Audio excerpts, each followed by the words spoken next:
Hey everyone, welcome to episode 204 of the All Dolphins podcast. We are back in action after How was taking a Orlando? break. Orlando was great. Fun time for those who did not know. It's only your fifth time this year, though, right? No, it's my first time this year. That's my family's. It's 2024. The year just started, though. It's everybody's first time this year.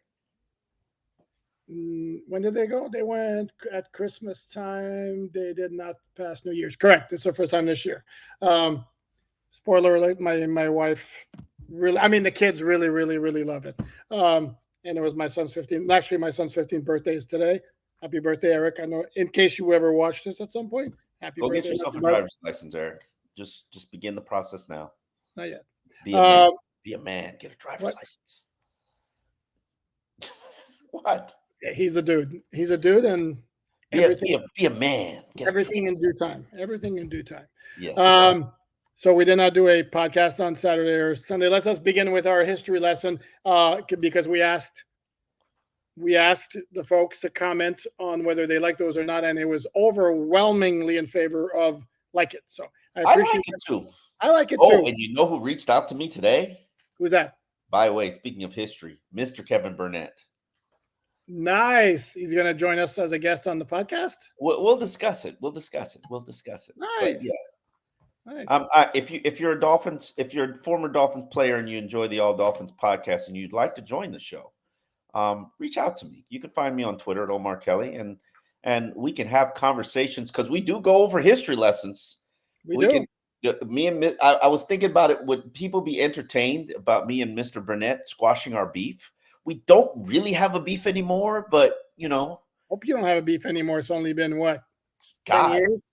12 years? He's coaching MacArthur High, and I would love to. I'm going to catch up with him. So, yeah. Nice. But let's go for the history lesson. We are getting into that era of the Dolphins. We are approaching the Bill Parcells era, and boy, do I have stories about the Bill Parcells era.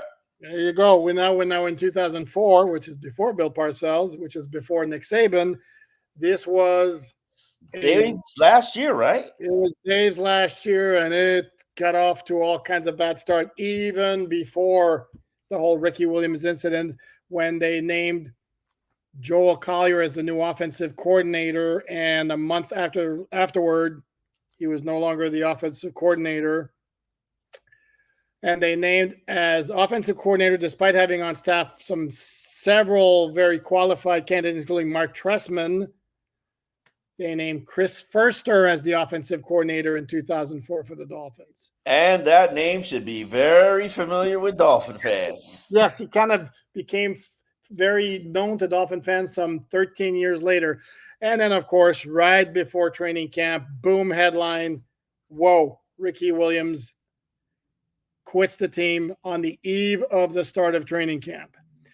Dolphins, in a panic move or not, trade a third-round pick to the St. Louis Rams for Lamar Gordon, a running back from, I want to say, North Dakota State, who didn't really pan out.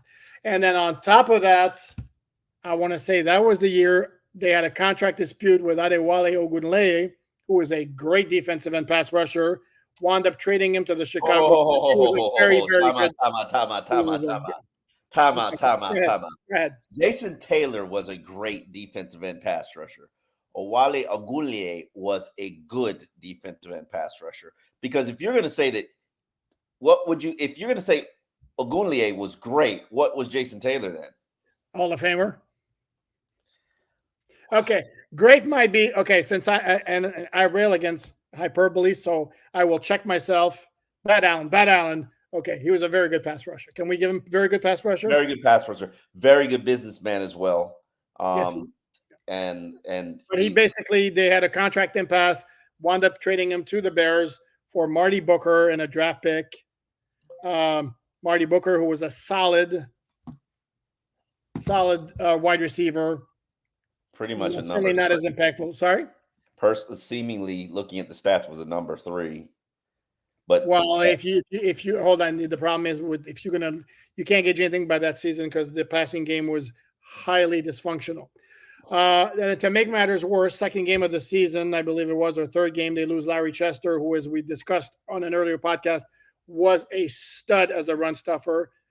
And then because of that, and then because the offense was so dysfunctional, they opened it up to a quarterback competition, having traded a second-round pick to the Eagles for A.J. Feely in the offseason, opened it up for training camp competition.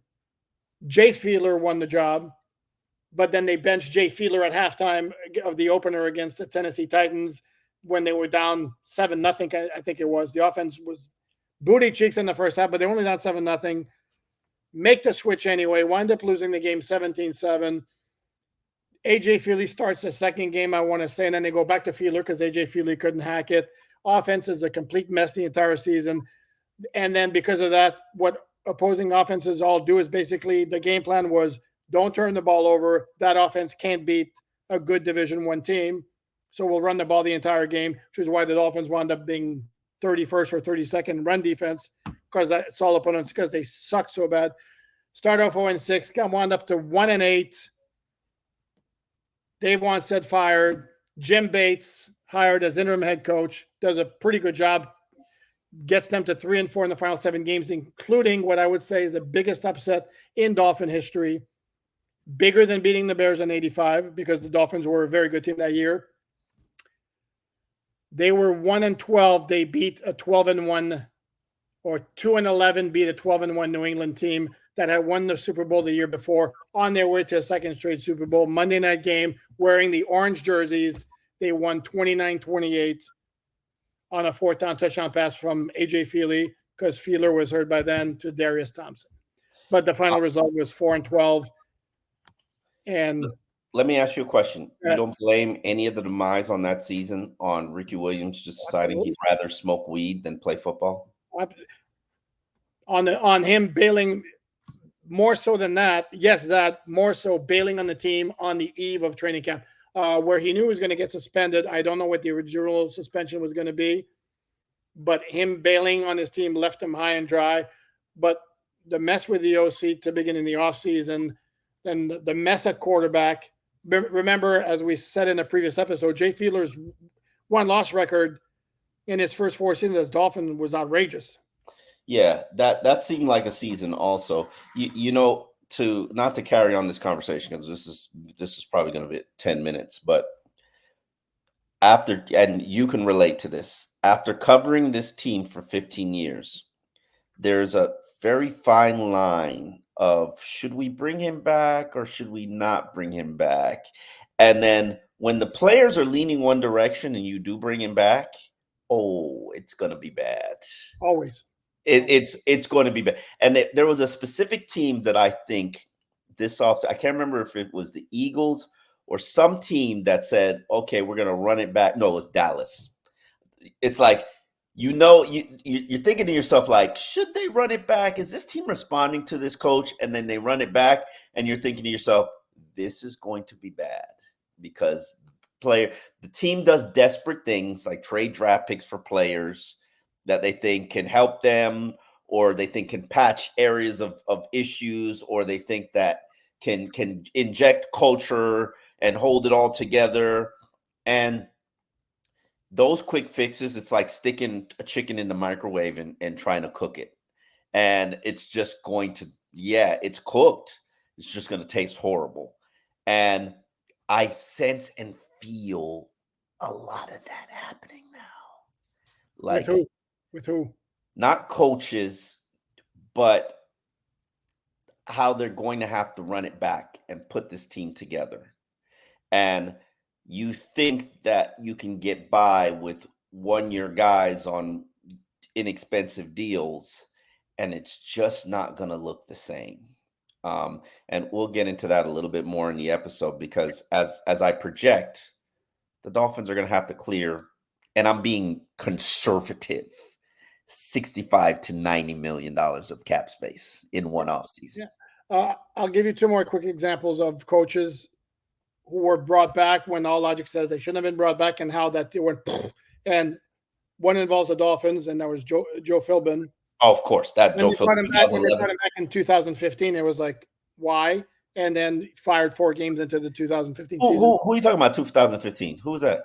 Joe Philbin. No. Remember, okay. You remember at the end of 2014 when they beat the Vikings late, and Stephen Ross says, "I have a Christmas present for you guys." You know?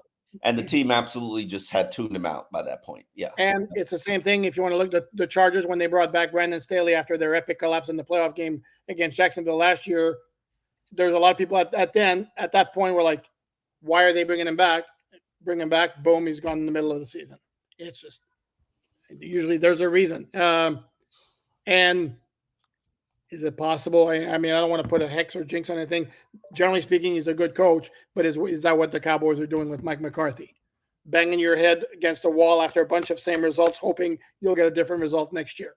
But I think Mike McCarthy is actually a good coach. And in fact, they put up these statistics comparing Mike McCarthy to Mike Tomlin's career. And they were mirror images of one another in terms of record in the playoffs, one Super Bowl, win-loss record. And it was Rex Ryan who was making the case. And if you can find this on social media, I encourage you to. It was Rex Ryan who was making the case. Here we are putting one coach in the Hall of Fame and running one out of town. And they've done the exact same thing. And I thought to myself, Rex, you have a phenomenal point.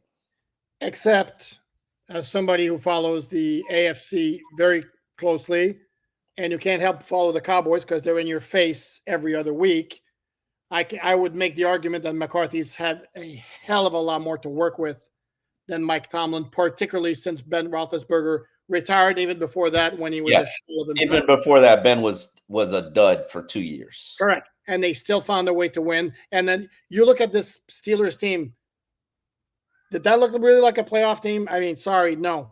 No. And then last year, but hold on. You saw him in a playoff game without Watt, who is arguably. I'm not talking about that. I'm talking about even down the stretch. I mean, they barely beat Baltimore the last game of the season when Baltimore's resting half their team. I mean, let's be serious about this. Hey man, Baltimore's a real serious team. No, I know that, but now when they're resting Lamar Jackson and Madubuike and all their good players, I mean, yeah. So, okay, you mentioned Baltimore being a really good team. I guess we'll address very quickly the playoff games this weekend and then move on to Dolphin stuff. Nothing overly surprising. I thought this was the year of the Bills, even though the Bills are not as good as they were in 2021 is when they completely messed up, had their shot, the 13 seconds game. And then they would have had to beat Cincinnati at home in the AFC Championship game. And then they would have played the Rams in the playoffs. And then to me, that was their shot. And they blew it then. And could it be that maybe this was brought up that the Bills have maxed out where they're going to go with their head coach, one of those situations. And their coach, hold on, there are coaches like that. Marty Schottenheimer. And it wasn't. Then you change it and you start all over. You got collateral loss. Do you really want to do that? I hear where you're coming from. But just because you can't beat Patrick Mahomes, and I say this to the Dolphins as well, just because you can't beat Patrick Mahomes, that doesn't mean you're trash.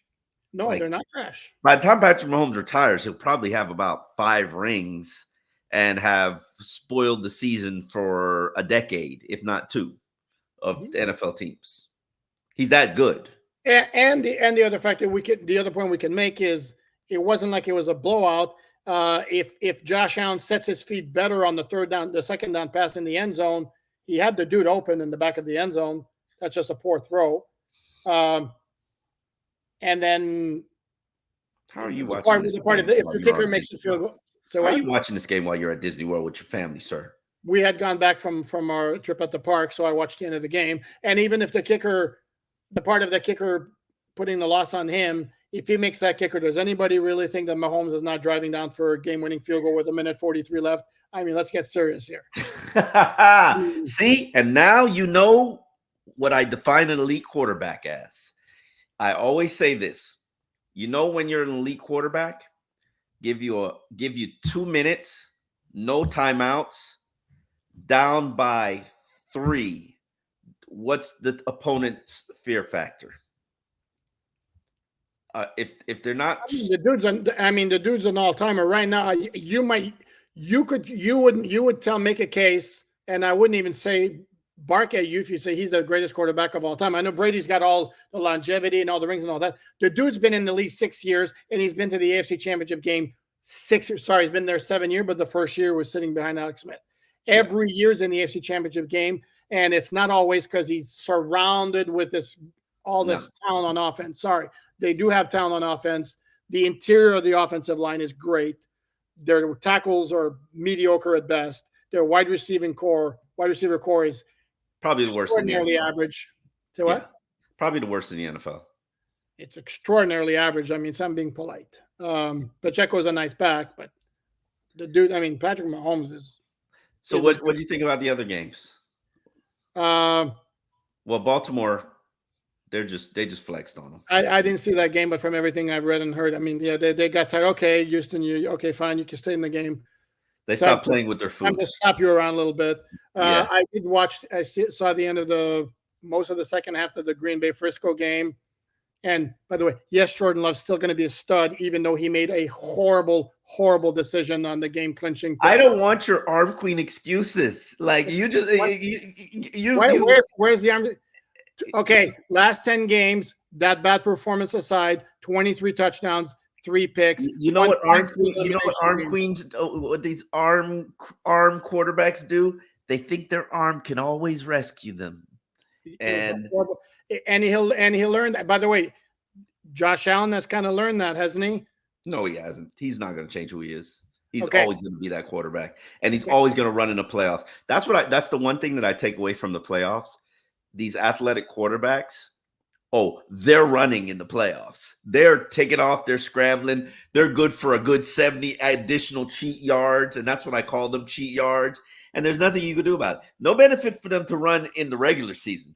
But they're scrambling in the playoffs. Yep. And there's nothing you could do about it. And I had this conversation with a player recently who basically was just like, yeah, man, we got to get us a scrambling quarterback. Not a word from you. Don't even say anything. Because that's the way. And I thought to myself, like, there are 5 of those guys in the NFL. 5. And 2 of them suck.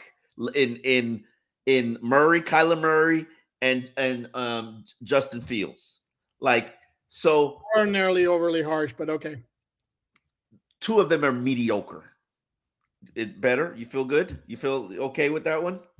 Inconsistent. Overrated.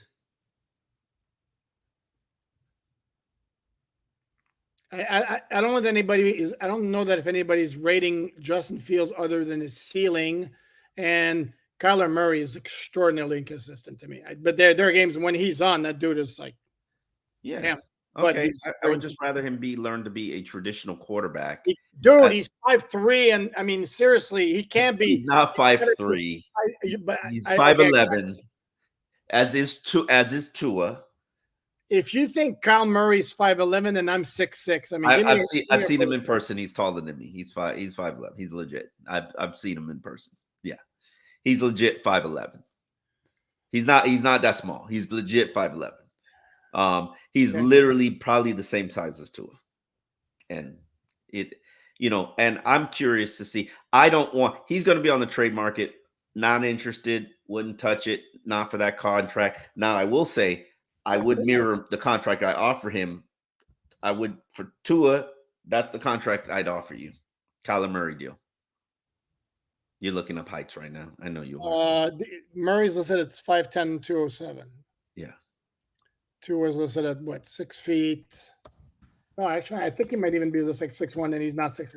Tua's listed at 6'1", 227. You know they don't lie. He's not 6'1". Okay. Anyway, we're not gonna nitpick Tua's height. No, correct. That's beside the point anyway. Yeah. Not part of the conversation. But the athletic quarterback, the scrambling, props to Detroit and Dan Campbell. I say this all the time. When Dan Campbell was here and he was the interim coach, I had a tremendous amount of respect for him and what he did, what he accomplished. And I saw the upside. And I said, in 10 years, you're going to be a good head coach, but you're not ready right now. My biggest takeaway with coaches is always, can you put together a quality staff? And at that time, Dan Campbell could not put together a quality staff. Now he has. And there were a lot of people who criticized his staff because it was filled with too many former players. And I made the argument, and I still stand by this argument, and I still believe in this argument. 10 years from now, when half of the league is DeMarco Murray's and Antonio Pierce's and who just got a Gerard Mayo. Huh? Murray, who's he coaching? No. The Houston DeMeco Ryans, yes. I'm sorry. Former players, when half the league is made up of former players and then their staffs have former players, when they finally break the glass ceiling and actually let players coach the positions and coach the people that they played, and because they know, and these mathematicians and statisticians and computer science geeks stop running NFL teams. Yeah, I said that. No, I know you said it. I said it. I ain't hiding from it either. Make that face, don't you? Yeah. When the league will be better off, but what their fear is of becoming the NBA, and I get it and I understand it, but you know what? You better figure out what the next wave is, and I think there's some teams that have figured out what the next wave is. Doesn't mean it's going to guarantee success. To me, it's just like the glass ceiling that had to be broken on African American quarterbacks. Okay. Let me address what you said. One thing you said, though. I am with you.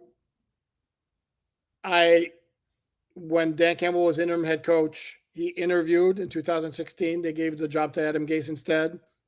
And to me, it was like he's got future head coach stamped all over him. I don't agree with you about the ability to put together a staff, because he had all types of Bill Parcells related connections from his days with the Cowboys. But I want you to do it on your own, not because you're propped up by Bill Parcells. Well, however you do it, to me, there's zero chance he didn't have the ability to assemble a good staff. The question with him was always game management, maybe X's and O's in terms of being a head coach. And we saw that his first year at Detroit, he made a lot of questions where people were like, what is he doing? But that team played hard from the start. I mean, they played hard, and you knew that, because that guy was like, when he's talking about biting kneecaps at the first press conference, those of us who covered him in 2015 with Dolphins were that's right. That's him. That's him. What did he do? First day as interim head coach, did the Oklahoma drill. Yeah, that's exactly who he was, and I'm proud of him. I think I will be rooting for, even though everybody knows I fundamentally believe in the 49ers and the brand of football that they build and how they play. I will be rooting for the Lions because of Dan Campbell and because of his staff. But yeah, I love the way the San Francisco plays, because their roster is stacked. I mean, it's just, they can do it. Although I think there's some concern about Deebo Samuel for that game, even though I don't think that's going to make a difference. I think San Francisco is just too good top to bottom, but props to the Lions for making it that far. Very happy for Dan Campbell, and I absolutely will be rooting for them if I'm allowed, by the way. I think I have to ask permission. I got crucified for rooting for the Bills against the Chiefs, because I'm tired. I am tired of seeing the Chiefs in the AFC Championship game. Like I put on Twitter, it's now 13 straight years. It's either Brady or Mahomes in the AFC Championship game. So I take it you're going to be rooting for Baltimore. Huh? Absolutely, bro. And I love Lamar Jackson too. And I don't know if I had those conversations with at the time. I couldn't say anything publicly because I was writing for the Dolphin website at the time. But I wanted Lamar Jackson, and I wanted him bad. And it wasn't going to happen. I knew it was going to happen. You knew the head coach was not interested in coaching him at all. Nope. But I also knew what I saw of him at Louisville, and I don't care if his style wasn't NFL prototypical. What I saw at Louisville was a dude who was toying with the opposition. Listen, Michael Vick birthed a new generation of quarterbacks, and before him, Randall Cunningham did. But it's and maybe the next wave will have 10 athletic quarterbacks and not just 5. But I'm very proud of where the NFL is, and to continue to point, I think coaching is the next barrier. Coaching is the next wall that players have to break down. But let's get into this Dolphins and this offseason, the Capocalypse, which is oncoming. One last point about those playoffs. Yeah. Is the Dolphins are going to have a fun time with the next couple of years, because there are a lot of really, really, really, really good quarterbacks in the AFC, and they're all pretty young. Anyway, now we can move on. And it's not, and including the Dolphins, who have one of those really young and really good quarterbacks as well. except he's clearly a notch below those guys. And if you can't admit that, I can admit that. I can admit that. And he's not a notch below CJ Stroud, but he's a notch below the other three. I would feel better. I would feel better about CJ Stroud's future than I would about Tua's future. That is fair. And that's the issue, that if the Dolphins do not get that next level of quarterbacking from Tua or somebody else, they're going to be looking from the outside at this time of year every year. And it's not helped by the fact that, Omar, you go ahead. The apocalypse is coming. I have spent good bulk of the last all of Alan Poupard's vacation doing my work and doing my breakdown. If you look on alldolphins.com, you will find an offensive and defensive roster breakdown of what's on the roster, what's signed for 2024, along with here are the players that are free agents and each position analysis. I will make the argument to you that there isn't a position that doesn't need to be touched outside of quarterback on the entire roster. And I explained to you an analysis. And then today, on Monday, I put up what's called the 10 tough decisions the Dolphins must make before the 2023 free agency. And here's what's important that you have to keep in mind about these decisions. You know the Dolphins are over the cap already. Right now it's 52 because you got to factor in, and people are like, why does the number keep going up? Well, sir, every person that you add to the roster, and the Dolphins have to add future contracts and roster filler, those players count. Therefore, you have to continue to purge just so that you can get to the starting line at baseline where you need to be. And so it gets deeper with that. And then playing time escalators. Players who have vested experience, who are on minimum salaries or minimum base salaries or young, inexpensive rookie salaries, like Kader Kohou, if they play a certain percentage of the snaps for the season, they get their salaries escalated higher. And that factors into your cap. So now the Dolphins are $52 million over the cap. And that doesn't even factor in the 19.8 that you're going to need to have to use on Christian Wilkins, just in case that you not able to work out a multi-year deal with him before the franchise tag deadline, which is March 5th. So you have to make sure you have this $19 million. So 52 plus 19, and then you got to save a little bit of money for the rookie class, but you worry about that later because when you cut Xavier and Howard, you're not going to get all that money back, and you'll get it eventually. But you are going to have a lot of tough decisions. And I want to run some of these through with Alan Poupard and get him to give his judgment and decision on how the Dolphins should approach this. Here's now one because you mentioned Christian Wilkins. Yeah, that's our first one. Well, here's the thing. From a football standpoint, it's a no-brainer. Duh, you re-sign them. Mm-hmm. Is it possible that the Dolphins are going to swallow hard and be like, we just can't make it. We can't afford another 19 million, because remember, as Dolphins need to get to that salary cap level, with the top 51 by March. You see the smile on my face? You know why that smile's there? No, I don't know. But is it possible that they might do that? Because you know why the smile on my face is there? You remember when Christian was begging you for a contract all offseason? And the Dolphins are going to get screwed because of it. And you played hardball with him, and he sat out all the training. He sat out all the training camp and try. He did the right thing, right? You will agree he did the right thing, right? Trying to get a deal done. Of course. Okay. And you played hardball with him. Yes, you did. And you offered him a contract that he felt was below what his standard of play was, correct? And you said, go out there and prove it, right? But here's the thing, though. Here's the thing: is we don't know exactly what the demand was. We don't know exactly what the offer is. Because you're positioning yourself as the Dolphins' fault. Is it possible? I could tell you, and understand that. One, you know me and Christian, we not friends, we not buddies, we not compadres. You're the one on the beat. He doesn't, because he loves everybody on the beat. Oh, sorry. I'm the one. He's actually called me out in media, so I'm the one. I will sit on the stake for everybody. Okay.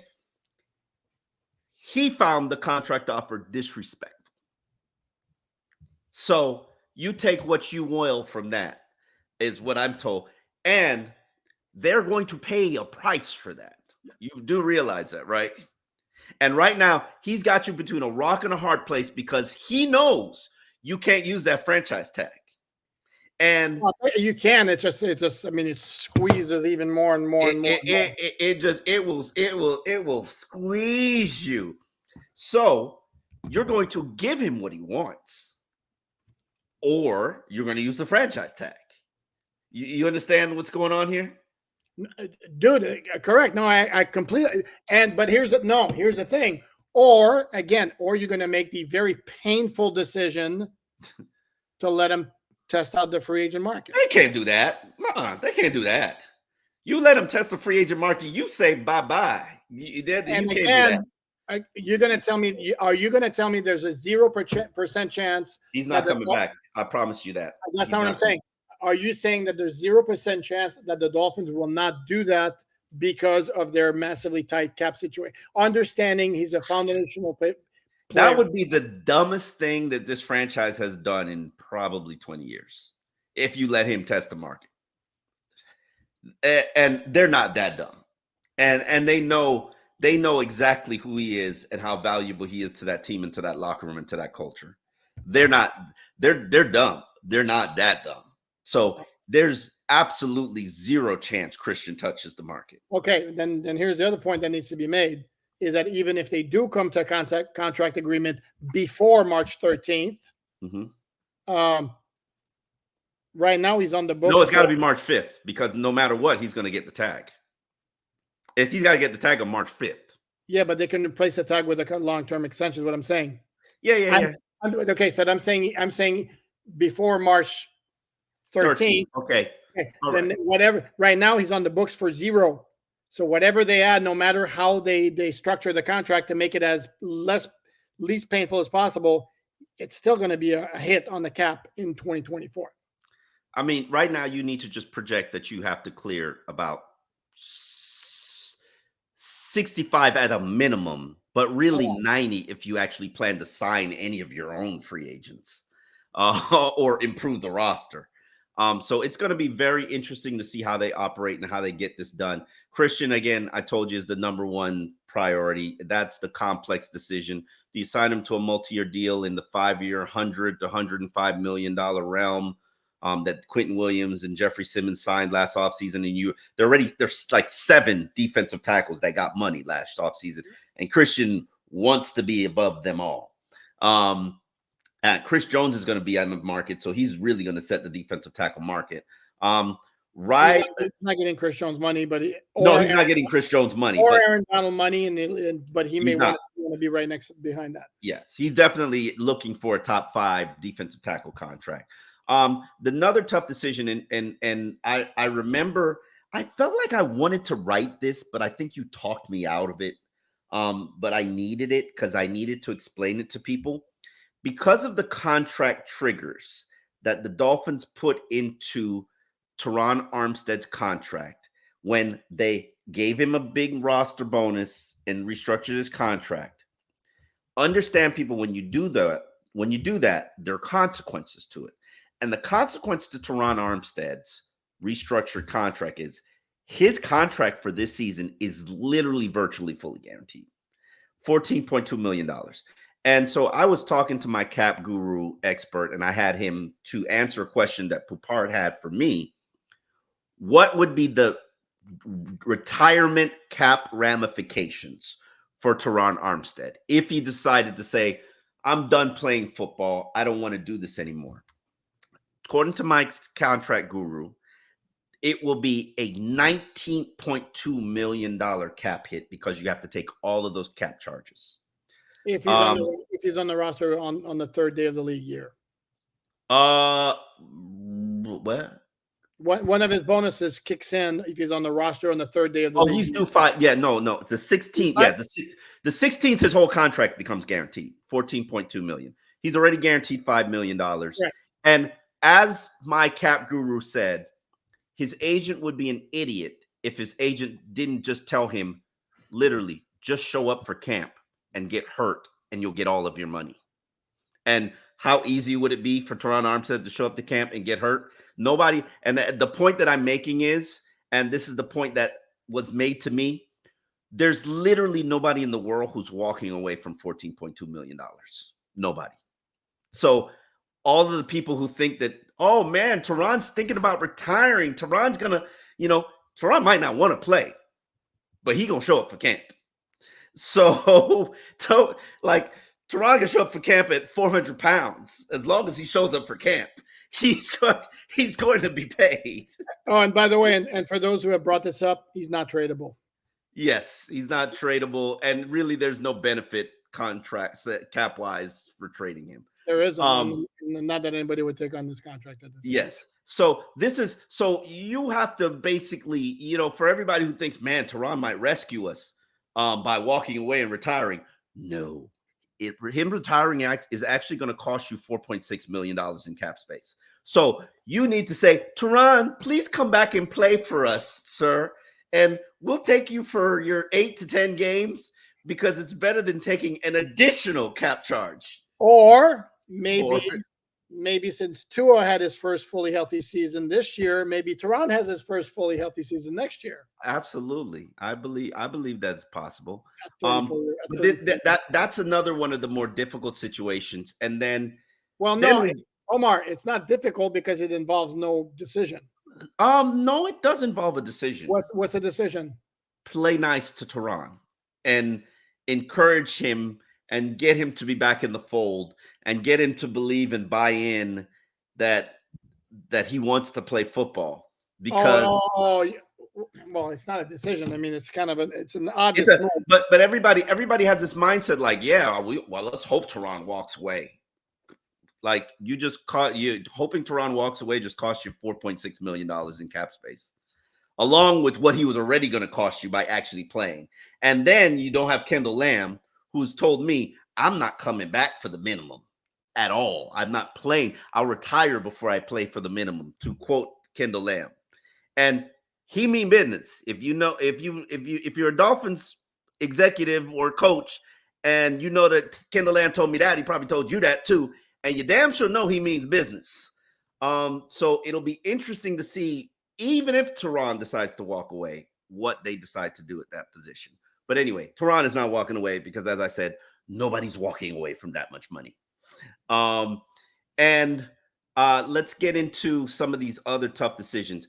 You know how Chris Grier kind of teased that there's no guarantee he's going to have that number 21 pick because, you don't know what's out there and available on these streets. And it's true.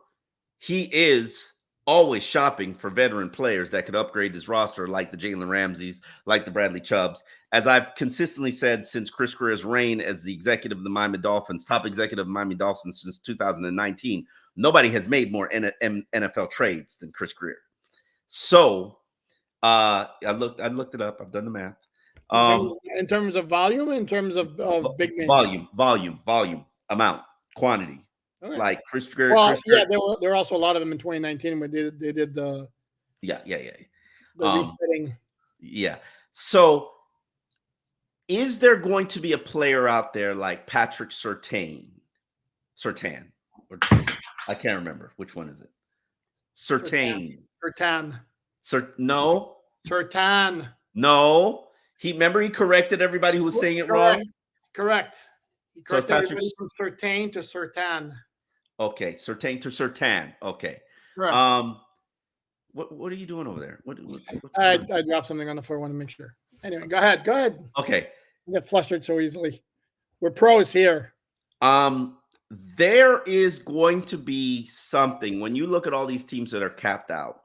What do they have to do to get from being uncapped out? They have to trade players. They have to release players. They have to move the Jerome Bakers of the world or Xavier Howards of the world or some piece that's a big ticket item. And Chris Greer generally starts shopping around to figure out what's that big ticket item and what can I get, what will it cost me, and how can I use it. And I have not gone through and combed through every NFL roster yet to find those big ticket items that are on the trade market. But what Chris Greer is basically saying, and dropped hints voluntarily, was that, yo, I can't promise you people the number 21 pick because that's not how I do business. So you have to.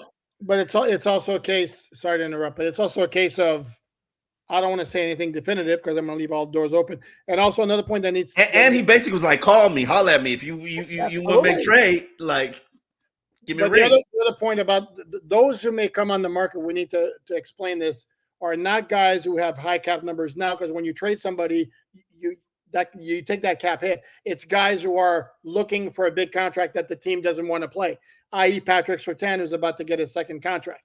Correct. Exactly. Or Jerry Jeudy, who I also heard mentioned, and I thought to myself, why would Jerry Jeudy want to be part of this or come here? Or because Dolphins have to get every single Alabama wide receiver. Yeah, of course. I was like, that doesn't make any sense to me. But then again, a lot of things don't make sense. His play has kind of gone like this, and I know he entered the league with like a whole lot of fanfare. Maybe you can get him for 70 cents on the dollar. But yeah, they do need a third receiver. I just don't know if Jerry Jeudy is that receiver. So it'll be interesting to see what gets shopped.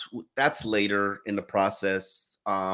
When teams go to the Senior Bowl, generally they'll have backdoor conversations with agents, and then they'll carry those on at the combine, and they'll figure out what asking prices are, who's on the trade market, who's looking for a new deal, who's looking for a new home. And that's when Chris Greer will do his magic work. And a lot of times those trades will be made before March 13th, and then they will be officially announced, because nothing can be officially announced on a trade until March 13th. So there is time to figure those things out. But the bottom line is there are a number of major decisions, and we'll get into a little bit more of that later. I think we've carried this episode on long enough, but to balance the books, you got to release Xavier Howard, Jerome Baker, Emmanuel Ogbah, Keon Crossan, and making those moves get you to. No, Omar, hold on. Yes. Xavier Howard doesn't get you anywhere until June 1st.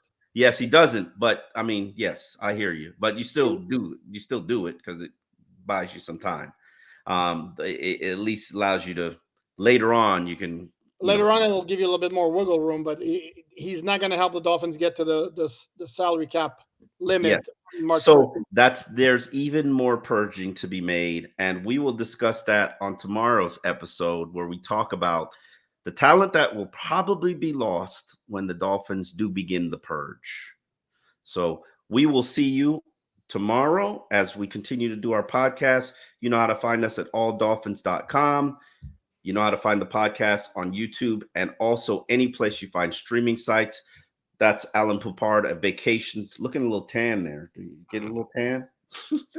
I don't think so. More cold than anything else over there, actually. Absolutely. And I am Omar Kelly, and we will see you tomorrow.